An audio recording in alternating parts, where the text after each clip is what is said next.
ระนางมัตสีทูลถามพระเวสสันดรว่าลูกเต้าเข้าปันไปไหนพระเจ้าเวสสันดรบอกอู้บาจ๋ายังใส่ไร่ไปสีเฮือกับนางมัตสีว่าอย่าไปเมินแต่ว่าไปเก็บผลไม้หลากไม้สุดท้ายมากับบอกความจริงคือกับพนางมัตสีได้รับทราบถึงขั้นขนาดใจพุทธใจไม่สิ้นใจในกันนี้จะมีการห้องขวัญเกิดขึ้นตัวนะเพราะฉะนั้นแล้วเจ้าภาพเก้าเจ้าศรัทธาหลวงพ่อท่านพระครูวินิตวรการเจ้าคณะอำเภอแจ้ห่มพร้อมกับสมณศรัทธาคณะศรัทธาอำเภอแจ้ห่มทุกภาคส่วนครับเป็นเจ้าภาพเก้าเจ้าศรัทธาทางองค์กรปกครองส่วนท้องถิ่นฝ่ายปกครองฝ่ายพลเรือนคณะศรัทธาบรรดาพ่อแม่พี่น้องขณะนี้องค์ปาถกได้ขึ้นนั่งเทียบบนอาสนะแล้วนะครับท่านพระครูปลัดณัฐพงศ์ทิตวุฒิศิริสมปานเจ้าวัดดอนจันทบลเวียงกาหลงอำเภอเวียงป่าเป้าจังหวัดเชียงรายในโอกาสนี้ขอโอกาสกราบอาราธนาในเมตตาธรรมผู้ช่วยศาสตราจารย์พระครูโสพลวีรบัณฑิตประธานหลักสูตรพุทธศาสตร์บัณฑิตมหาวิทยาลัยมหาจุฬาลงกรณราชวิทยาลัยวิทยาลัยสงฆ์นครลำปางเจ้าคณะตำบลบ่อแฮวเจ้าอาวาสวัดท่าขัวได้เมตตาจุดเทียนส่องธรรมกราบอาราธนาด้วยความเคารพอย่างสูงยิ่งกันนี้ถือว่าเป็นกันเอกใน13กันว่าด้วยเรื่องราวที่เศร้าโศกพระนางมัตสีกลับจากการเก็บผลไม้รากไม้ได้มารับทราบการสูญเสียกุมารทั้งสองเรื่องราวจะเป็นยังไงนั้นองค์ปาฐกจะได้พรรณนาเป็นภาษาพื้นเมืองทำนองวัวหารแบบจังหวัดเชียงรายการฟังเทศน์ฟังธรรมมาจากเวสสันดรล้านนานั้นจะมีหลายท่วงทำนองและขออนุญาตเรียนเชิญคุณแม่ศรีนวลสุรินทร์มงคลได้จุดผางประทีปปูจาในกันนี้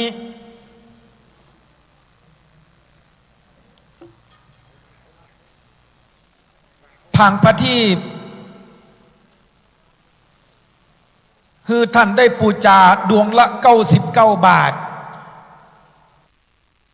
ไว้จุดชี้ตามปูจาประจำปีเกิดของท่านสำหรับกันนี้สำหรับคนเกิดปีวอกมีพระคาถา90พระคาถาปรากฏจดเจื้อในแผ่นดินล้านนาครั้งแรกเมื่อปี2060ว่าด้วยเรื่องราวที่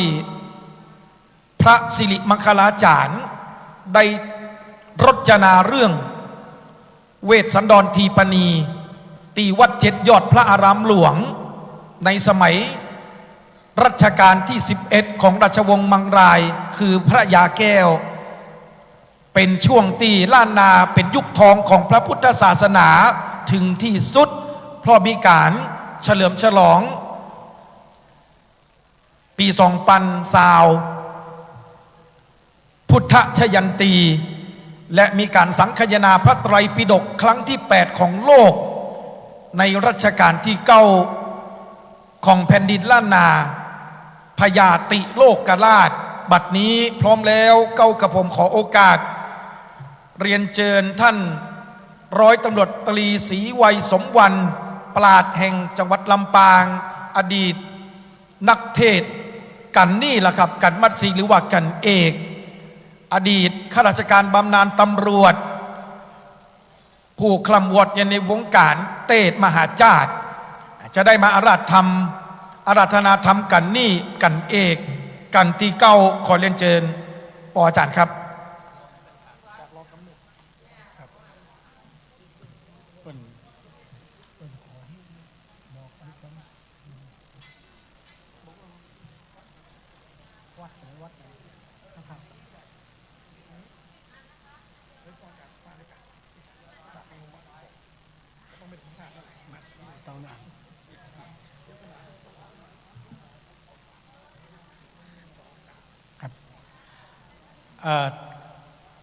มีบางท่านนะครับ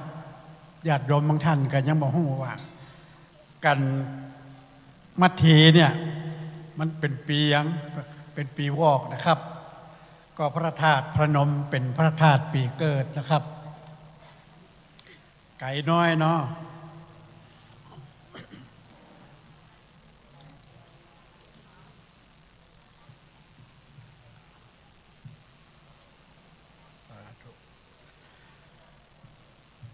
พระ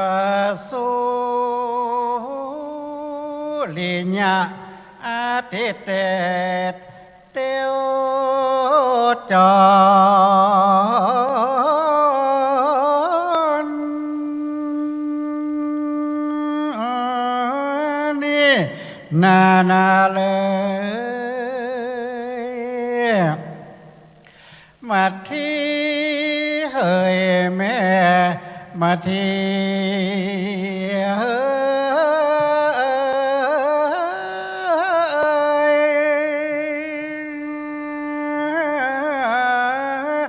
นอแก้วปางเมื่อนางออกจากป่ามาแล้วปิกปอกสู่สา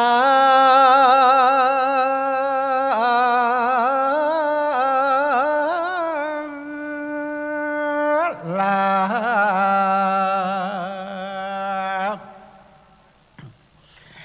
นางก็บ่หันสองบูตา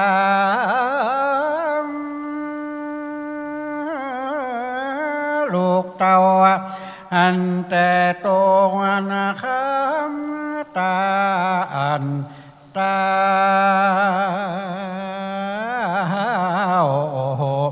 มองมนเศร้าอยู่ว่าเดียวได้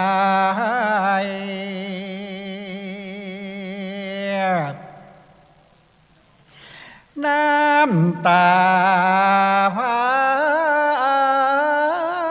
ย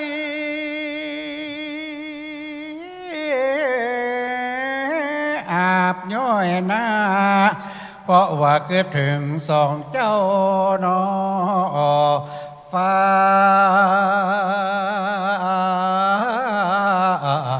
นอโอ้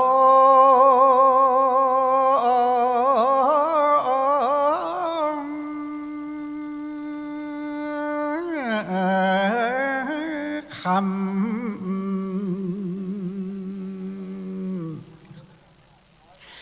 นางก็ได้ปิกไปถาม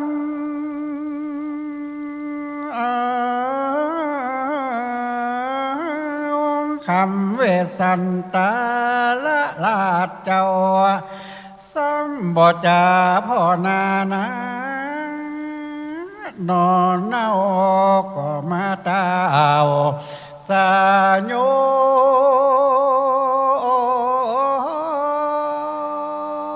บลง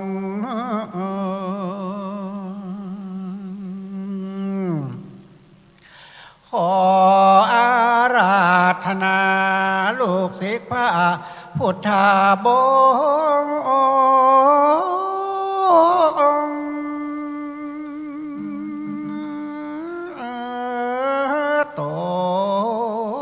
พา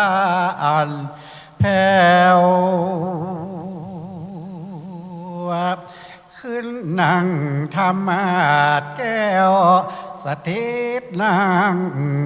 แล้ว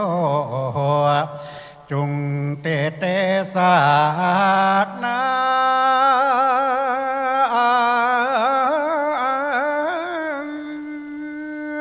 ทำปอดได้ใส่ดำนำมาทำ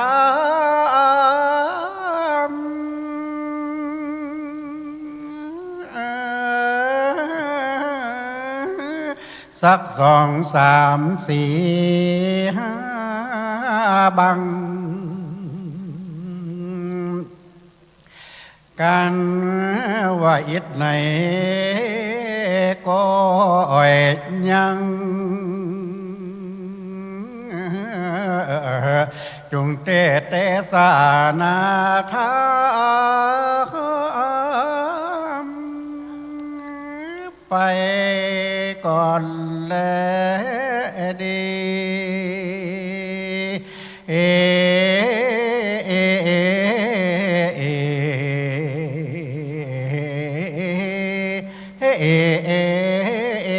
สาธุ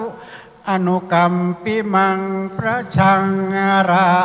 ชทนังกาโลมาเส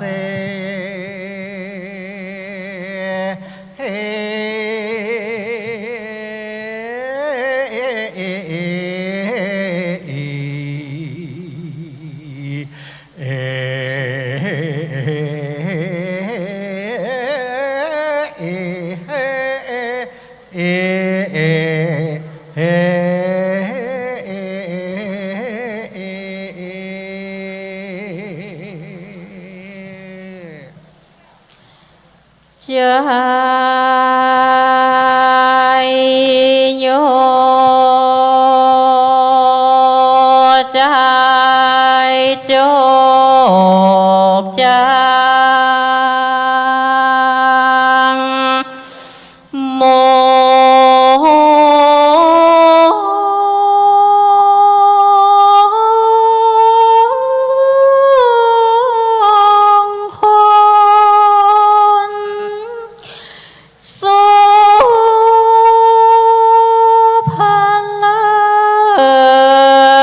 มหา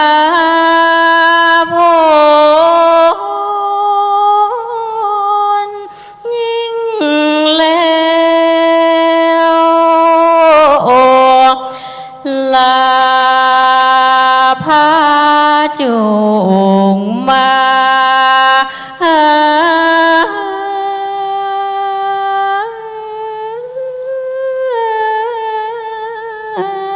โดนเหือตันตั้งหลายเฮยสุกเกษมพองแผ้วยิ่งโดยลาภาอันเจิญโกนประทาดลำปางหลวงเจ้าเจ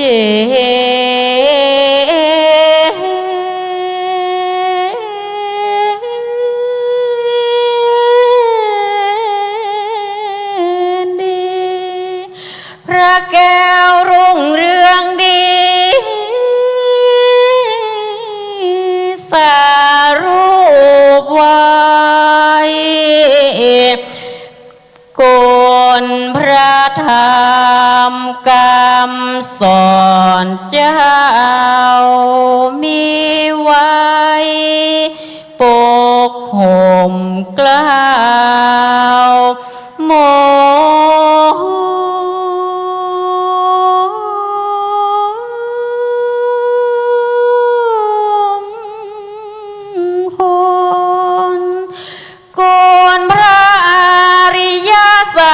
กัจเจ้าคำโจตนจุมเย็นสุขใจตัวนา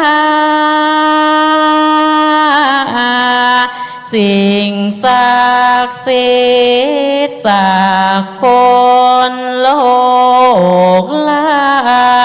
ขจัดภายมันเถินอา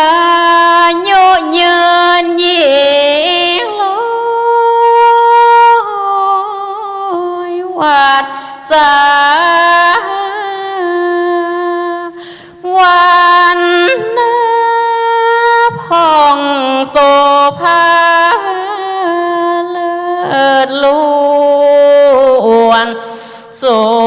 ขายิ่งโดยอัตตา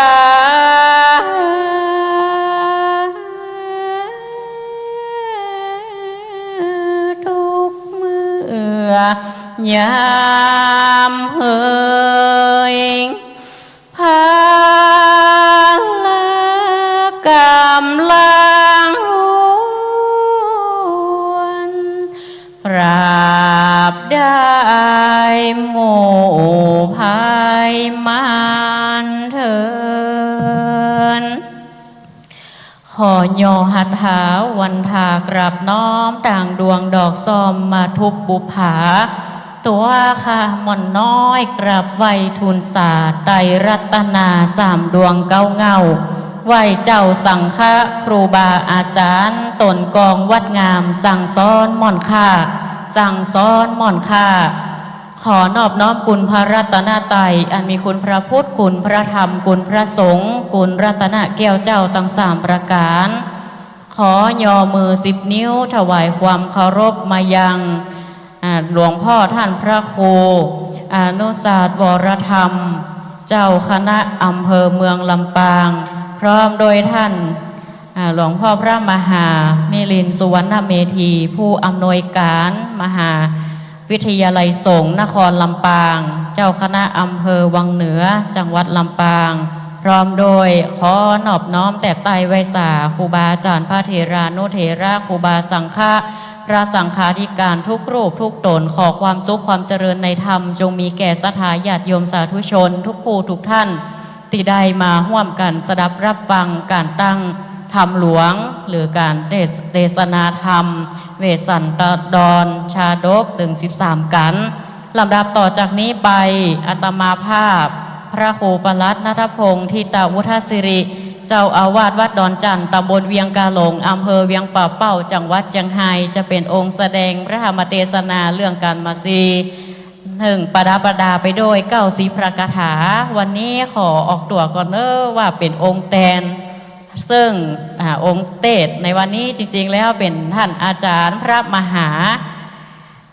หาสมชาตินันทธรรมิโกเจ้าวาดวัดหนองยาวอำเภอเวียงป่าเป้าจังหวัดเชียงรายซึ่ง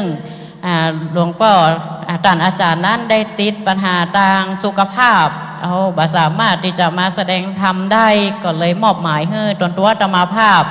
เป็นองค์เทศนาธรรมในวันนี้ก็เป็นองค์แตนมวยแตน ผิดพลาดประกาศใดก็ต้องขอสุมาภัยถึงพระเดชพระคุณหลวงพ่อพร้อมด้วยคณะสัตยาญาติโยมทุกผู้ทุกท่านในโอกาสนี้จะได้แสดงพระธรรมเทศนาการมาทีเป็นลำดับต่อไป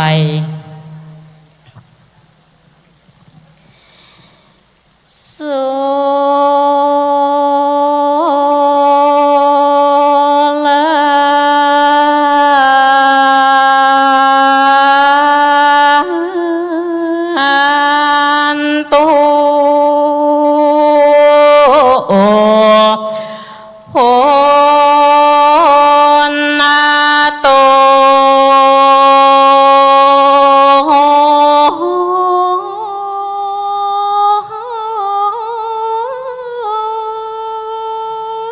ฟังราฟั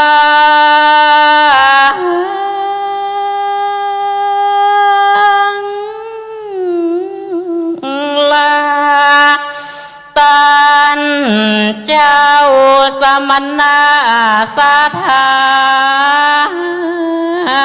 เลมูลาสัทธาตานตาลา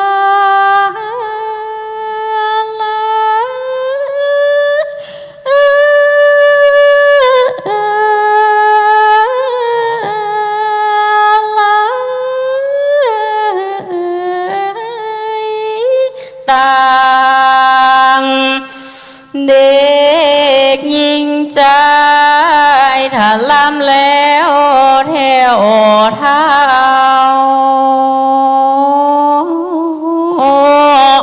ตีปากันมานั่งฟังธรรม ขอสาธาปอเมปีน้อง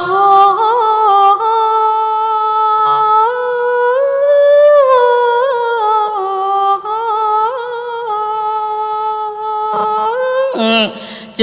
งได้กุศล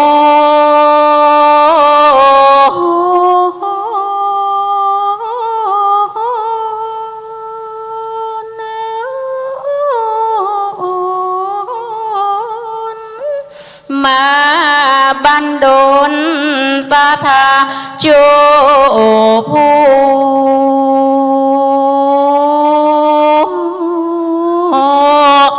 อานิสงส์ได้ส่งอายุได้อยู่เจะเลิศ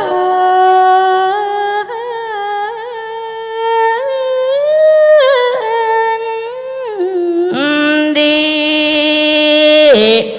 คนใดได้ฟังธรรมหาชาติการนานี้จักได้อยู่สุขี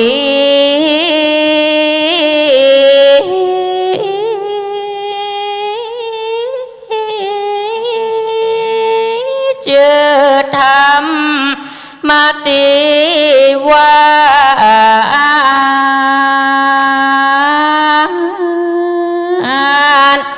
มีกาทา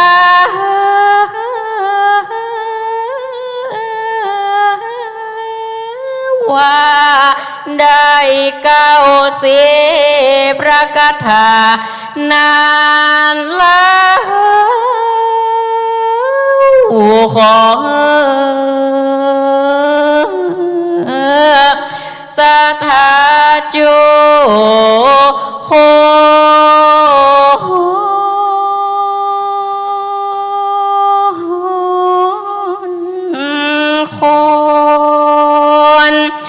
จงได้ปากันตั้งอกตั้งใจเล่าได้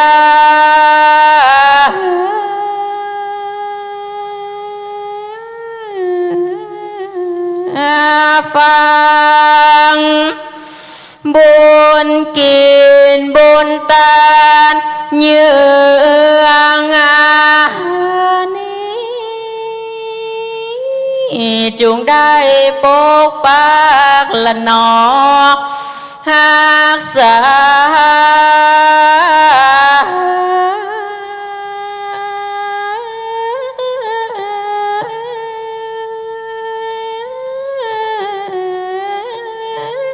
ยังศรัทธาตั้งหลายใหญ่น้อ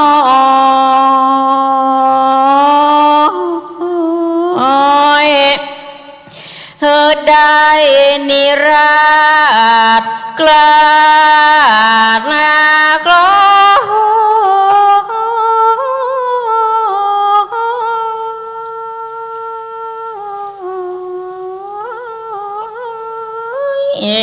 จากหมู่พายมานและนา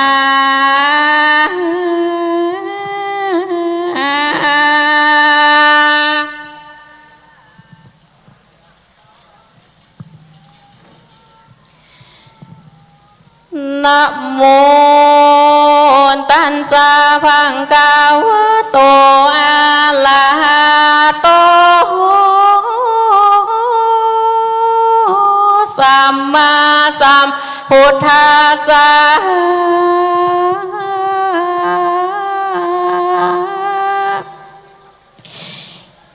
ยังปานตังรัญญามหาปารวิงวนนานเต้นตัว พระมานาสาปิญญาโปเตสุ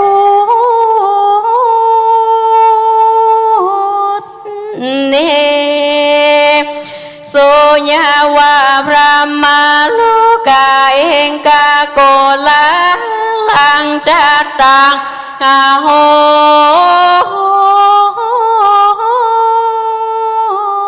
สิลัมดาพามาเทศนามาเถิงมาตีการทวนเก่าอันพระพุทธเจ้าหากเทศนามาส่วนว่าปัญญาสะปัญโยตัญญานอันพระเสดอันพระโพธิสัตว์เจ้าโตลำเลิศหากพาตนาปิญญาโปเตสุในเมื่อพญาเวสันตาลาโตผ่านแผ่วอันประสาทเหนือลูกแก้วเป็นต้นแผ่นดินดานอันนาสังขญาว่าได้240,000ก็มาห้องกองไว้วันไปมาโกลา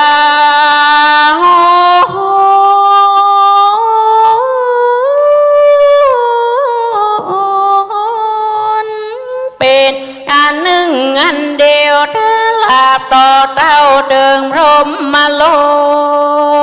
กอาโหสิก็เกิดมีปัญหาวิ่งไหวว่าโดยอันโลงอาลาดเป็นตาลแก่พระมานาจารย์ผู้เท่าอ่านโคมาตา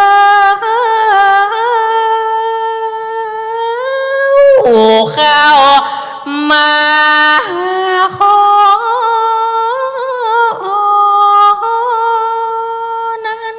และเทวดาตั้งหลายมวลหมู่อันทวนนาโยหิมาปานได้ยินเสียงสารแหบให้แห่งแก้วแก่นไทยแม่สองสาลีพรามภุบตีจำกว่าเข้าป่าไม้ดงดานเทวดามีหัวใจปันดังจากแตกงอนไรแลกกังวลเป็นโกลาหลมีมากจริงออกปากเจียนจางพี่ว่านางมาตีหนุ่มเนาเข้าโซศาลาเมื่อยามวันหลอนบ่หันสองโซปันพี่น้องนายแห่งห้องศาลาหนึ่งพญาก็จากให้ทำหาเล่าครั้นนางหูข่าวว่าพญาเจ้าเฮอลูกเต่าเป็นต้นก็จากแลนไปตามรอยตีนนะใหญ่น้อ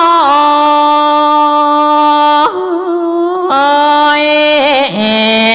ข้าคอยเล่นไปหา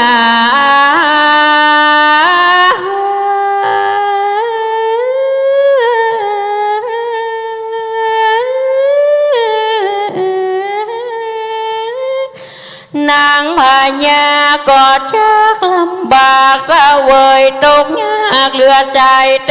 วดาพาสลายกันดังนี้แล้ว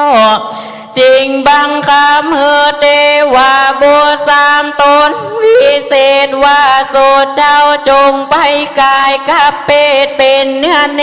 สามตัวมีโรเปิงกว่าหิงขามยาเป็นดังจากกันกับแดลี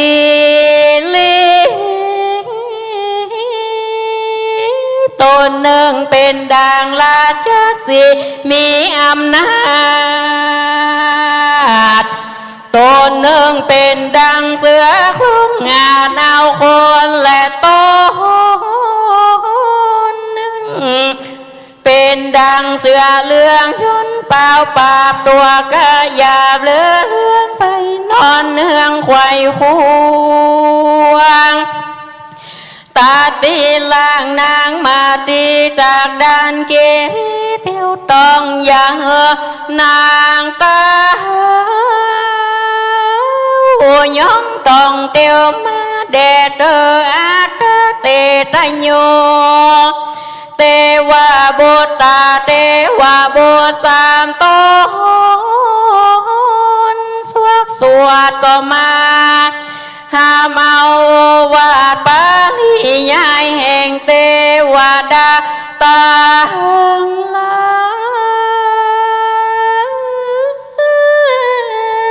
ยมวลหมู่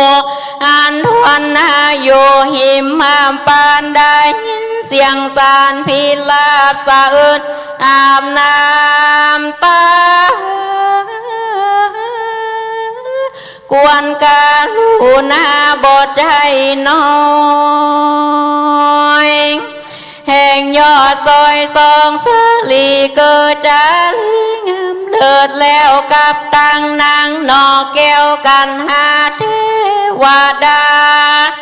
มีใจจมเจิญเทวาบุตรสามตนเตือนจมบ้านก็มาเนลามิดเป็นเนื้อเจียงคานสามสิ่งใหญ่ลำยิ่งปุ่นกลั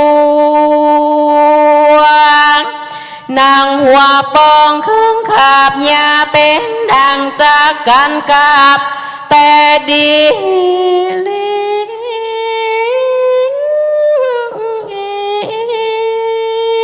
มาที่พี่โคส่วนนางมาที่เยาวยอดนางขานิ่งรอดกำฟันปูนาสะจานเป็นโตดฟันรายสดแต่ดีควรกูมาดีหาได้ยังลูกไม้รีบเรียวปันยามตะวันบอดทุกตามลงสู่คำลาตากูชักสาวแหวงหาได้ยังลูกไม้และหัวมันก็จักพรันเมื่อสู่ในเกี่ยวกูสาลารีบเตือนมาตีก็มีต้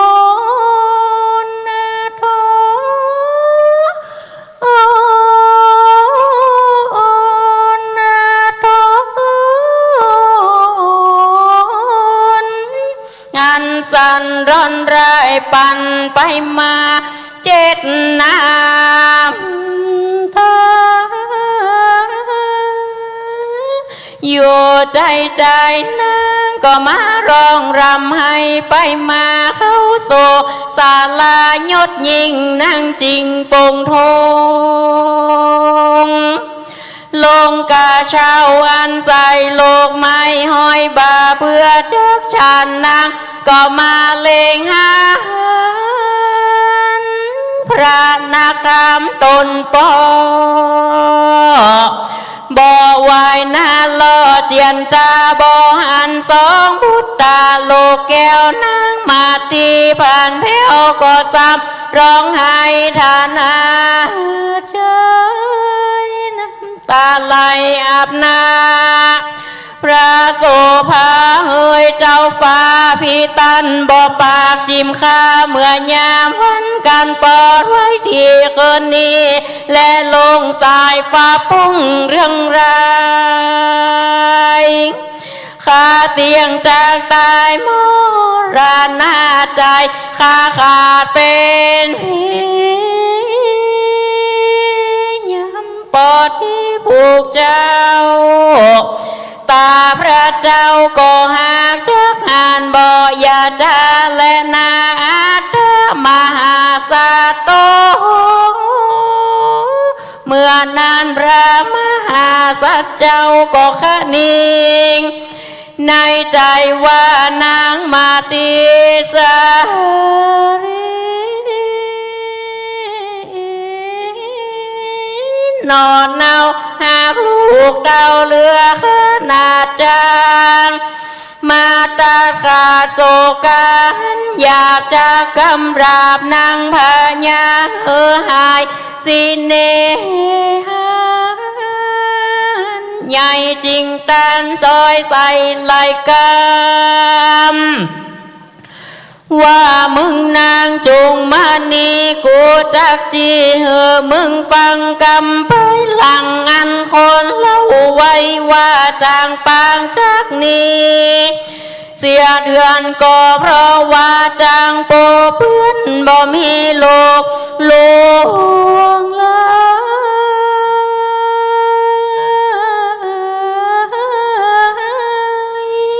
เกี่ยวคนชายก็มารวมรู้ว่าเมียเล่นจูก็เพราะว่าหัวใจดีราชสีจากนี้เสียโดยก็เพราะโดยนั้นบ่มีหูเพล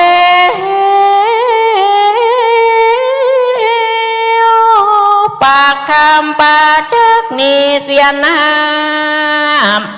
ก็เพราะว่าน้ำมันนั้นบ่มีเปิดต้มมาสาลมจากนี้เสียครูก็เพราะว่าครูนั้นบายนกจากนี้เสียต้นไม้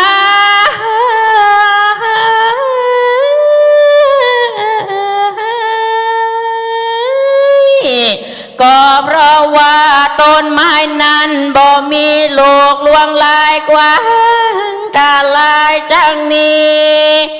เสื้อเหล่าเพราะว่าเสื้อโครงเท่าบ่อทาไตเตี้ยวจงราชหงจากนี้เสียสละก็เพราะว่าสาระอันนั้นบ่มี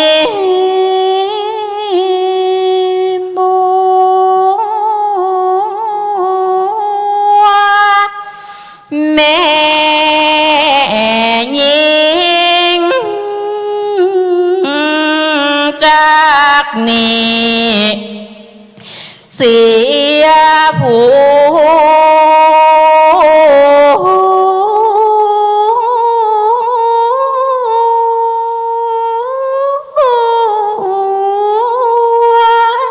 ก็เพราะว่า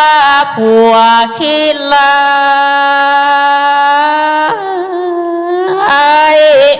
หาข้าวของบ่ได้ยิ่งร้ายหากโด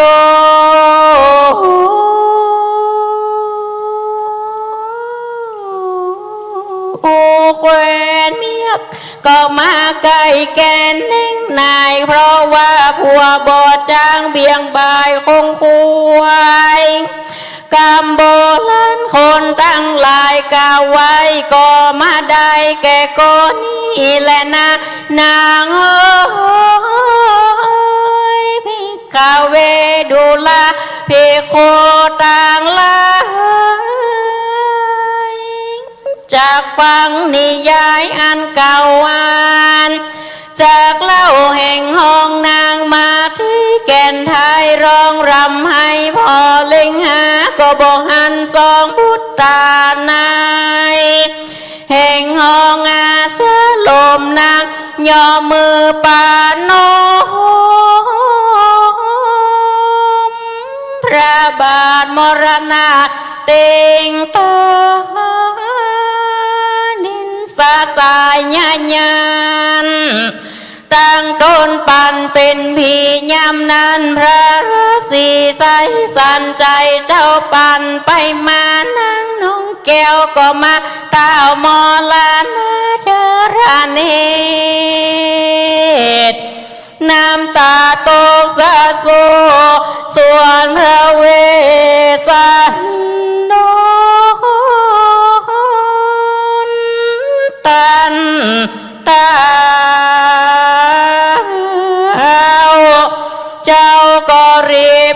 ดลูกบายย่อหัวนางพญาเคินปาดไว้เนื้อตาให้ลำลักเมียมิงเกิดกูสิงทานอมใจ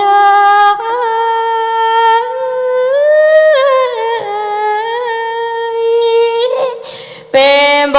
ตินี้ก็หากว่าโอ้ยน้อมาทีก็นี่นามาตายเสียแต่และนอว่าอันเจ้าก็ขานิ่งในใจว่ามาทีเฮ้ยเจ้าตาตีนี้บ่ใจตีแม่เจ้ากวนมาที่ตายเต้าสองราได้แก่นไทยดังมาลาปีไว้ตายนี้จ้าการนั่งเมื่อตายในนักกรลู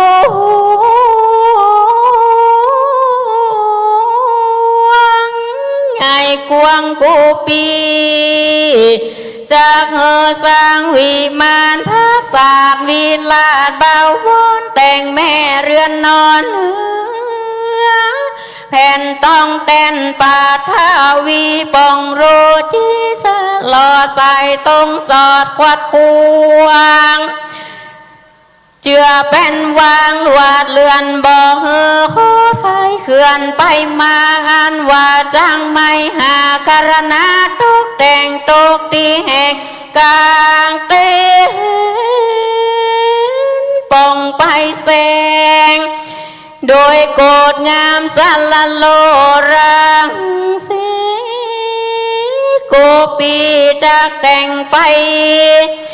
มาแก้วเล่นตามดินท้องบนบินเร็วเล่นบอกไฟรูปจางแสนเสียงครั้งบอกไฟรูปมากวางเล่นเป็นสายบอกไฟโรบงัวภายช่างส่งบอกไฟโรบควายโจงชับบนบอกไฟโรบแรดโยนป้าเปิบแล่นพาเพิบด้วยกันเป็นพามารดังนี้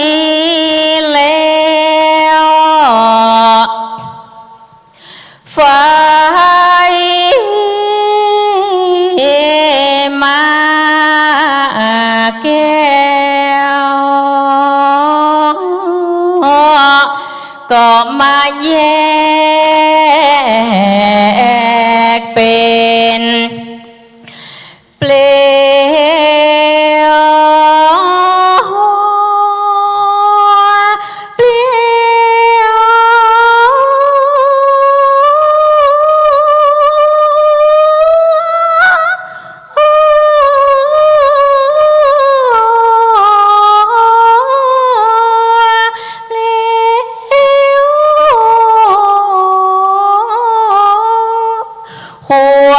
ไฟเขียวติดจอฟ้า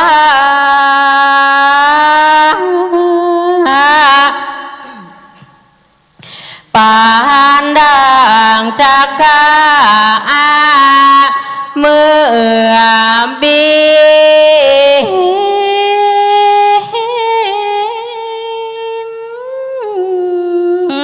บนลมคินเกี่ยว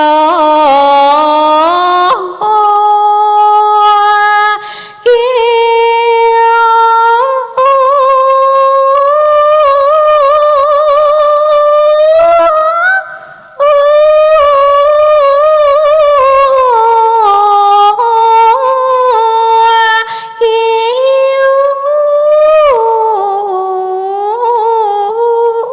ก็อ้อยปั่นกล่าว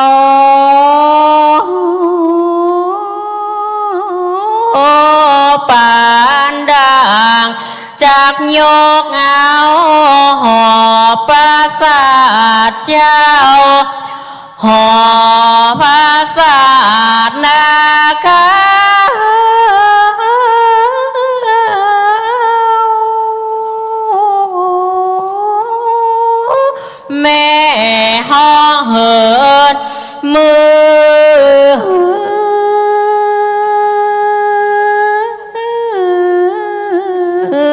บนกาทำการฉันนี้แล้วจริงจะเป็นโบราณนั้นส่งสาการนั่งพญามาแต่ก่อนว่าดูราสายใจปีเฮ้ยกูปีตนเป็นผัวก็มาคุ้มหัวเรียกร้อง32ค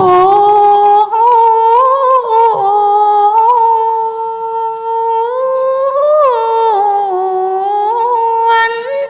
ว่า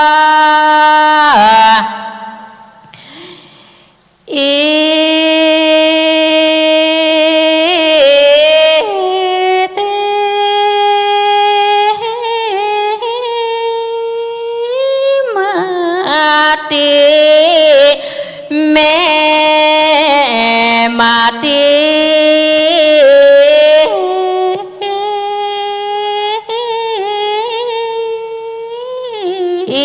ลาปางเหมือนนางตา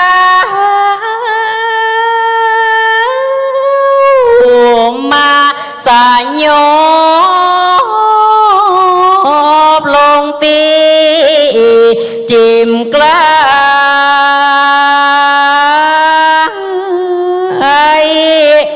ตีพระบาทนาทายที่ลา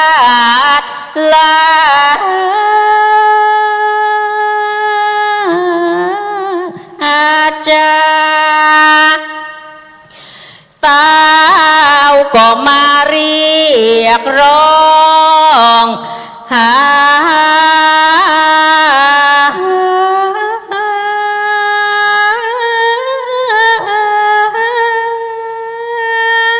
ควรมีรักมีใจ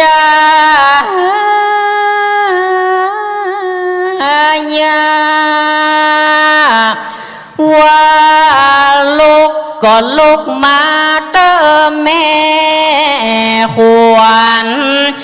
เกษา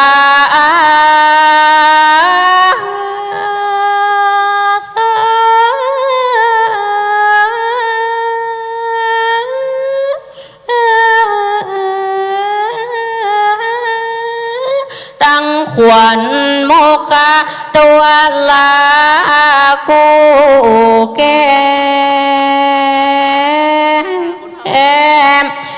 งามมากงามเจ้านาเล่เจอโจ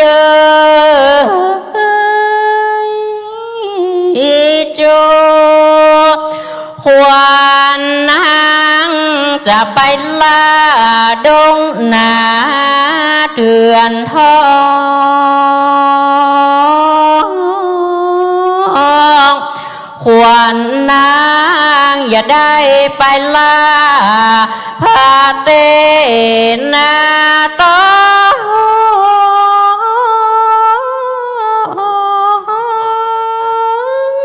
ดาดงไพรควรแก้มควรนาเก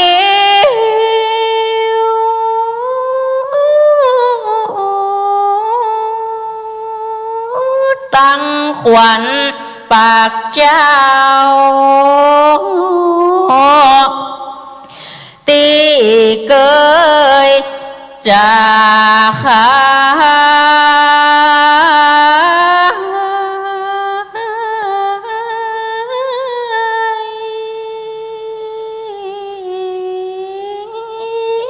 ควันหูตานา เกษาแห่งเจ้า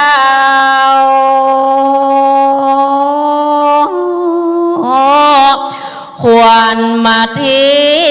โนจนาดนาลา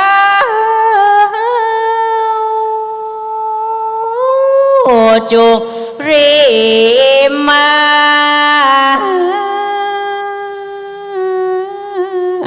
ไว้เต้าเจ้าก็เอาน้ำต้นคันทีมา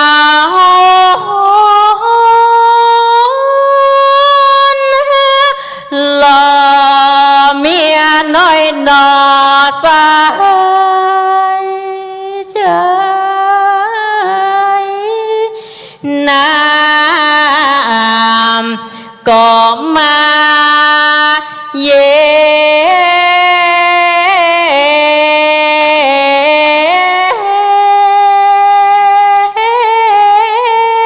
นนะสา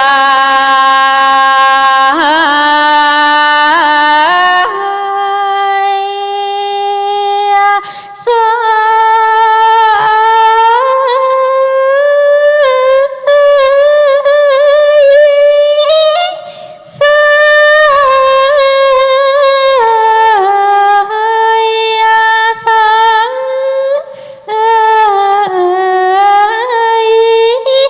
ลมนา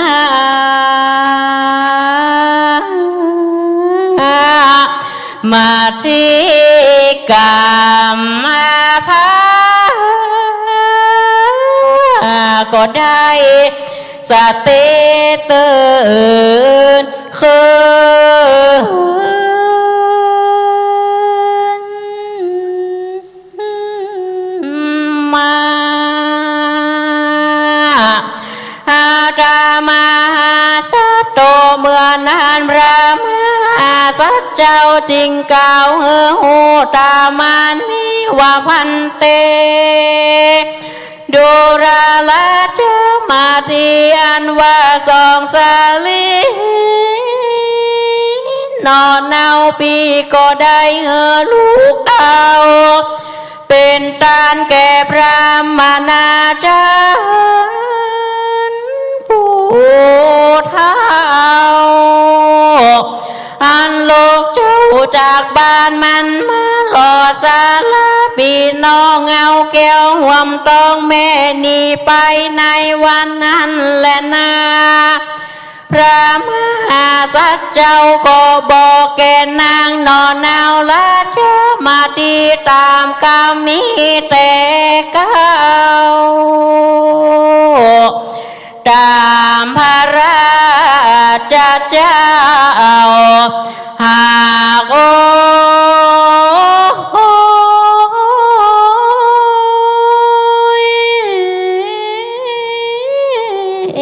ปานอิเตวตาปากาเลนะก็มีโดยภาคการดังกล่าวมานี้แลนะ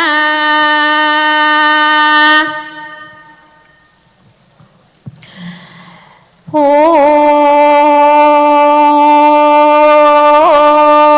โท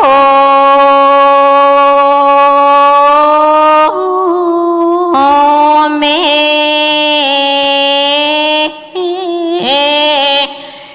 นาโท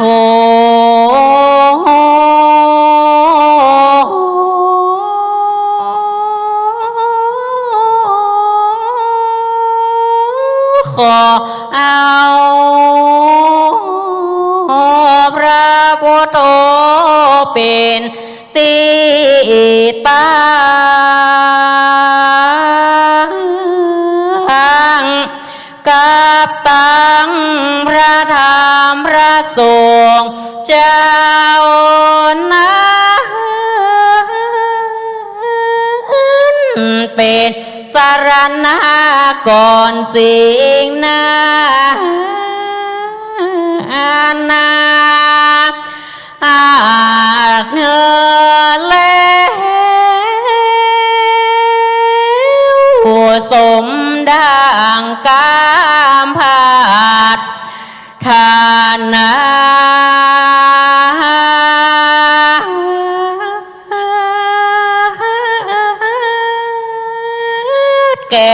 มุลาศรัทธายิ่งใจ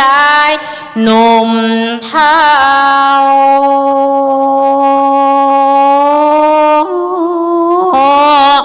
ตีปากันมานั่งฟังธรรมตั้งแต่ตาเจ้า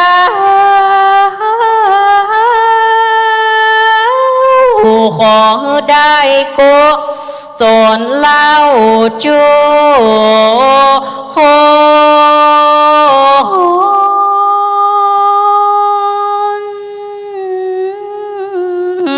คนอาตมามอนนาโน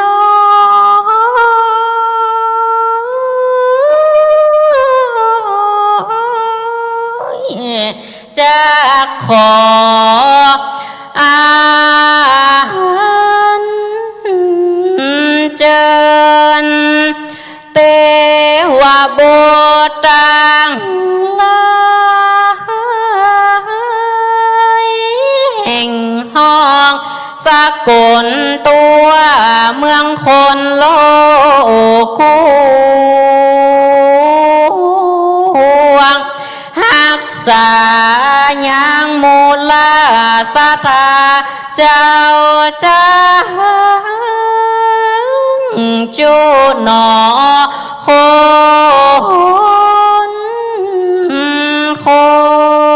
นได้อยู่สุขี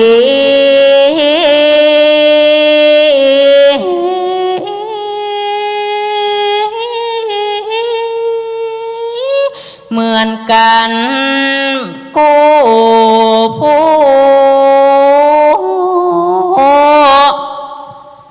เปียที่โลคาพญานาลา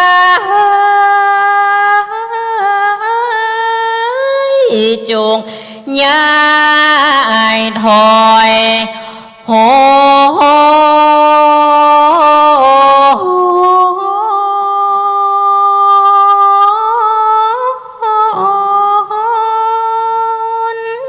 อย่าได้เวทเวียนวนยิ่งใจใหญ่น้อยบัดนี้อาตมามอนนาน้อ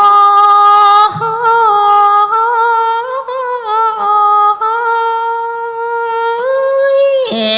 จากวาดวาง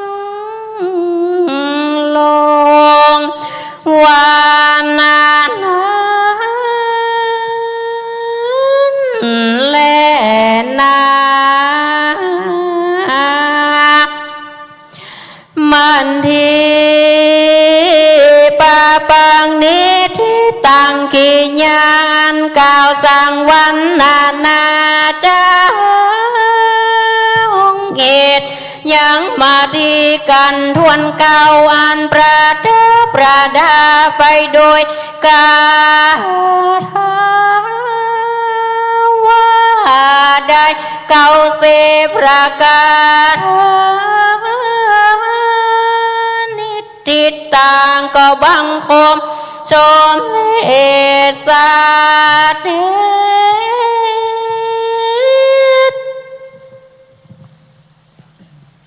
สาธุสาธุสาธุพุทธศาสนิกชนพุทธบริษัทได้